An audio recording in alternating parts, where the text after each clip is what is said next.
You know, one thing I have noticed for myself on this healing journey is that when we go through like the dark times, those shadow moments, and we feel like we're just being torn apart, we want to give up and we can't take anymore. In that moment, the pressure feels so overwhelming. You want to tap the fuck out. But when you get on the other side and you reflect in those moments and you've touched that dark place, I know that for myself, I find myself more in touch with myself after those moments. I feel like I know myself a little bit better.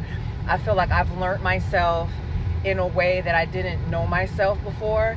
And so it really is everything that darkness means for bad, light will turn it for our good, because in that dark moment, you want to let it all go. You want to give it all up. But if you push and you hold on to the other side, the reward is finding yourself in a way that you may not have even seen yourself. And we need that duality. That's the duality. We need the dark and the light. And to honor that within ourselves, you need to allow yourself to experience the darkness just as well as the light. Because there are some things that we cannot uncover in ourselves with just walking in our light all the time. Sometimes we have to go into the shadow place and that dark place and see those things that we really don't want to see, and feel those things that we really don't want to feel. But on the other side, you get more in touch with a piece of yourself. You find a little bit more of yourself. And it takes me back to, I remember years ago when Spirit said that sometimes you have to experience an inconvenience in order to experience a blessing. And that is in all calibers and capacities when you look at your life.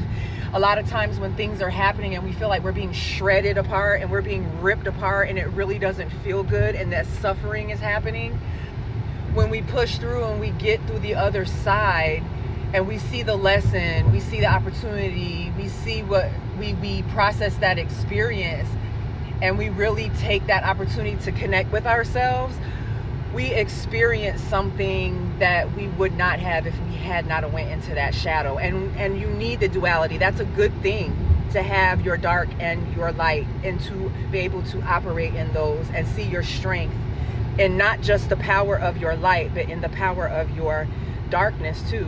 Because it might not seem like it, but the dark places also help to push you into the light. And so I felt like after coming out of a dark place myself this week and being in the side of the lesson and the experience of what I've went through, I see myself, I've met myself in a place I didn't meet myself last week or a few days ago, because I went so deep in that darkness that now today I see myself as a whole different being in standing in my light and in my strength. And so I say this to encourage you that even when it's heavy and it's dark and you want to tap out, as hard as it feels and as heavy as that may feel, if you can hang in there, and somewhere there's that light inside of you somewhere, that if you can just find that and hold on to that and pull yourself out of it, you will connect with yourself in a way in your journey that you would not have before it came across your path. So I say that to say that the light moments are not just teaching moments, but the dark moments are teaching moments as well. And sometimes some of the best moments of teaching and learning about ourselves can come out of the darkness. So remember, just keep choosing yourself, loving yourself, and trusting yourself, because even in the moments when it doesn't feel like it, it is all leading you back to you. I love you.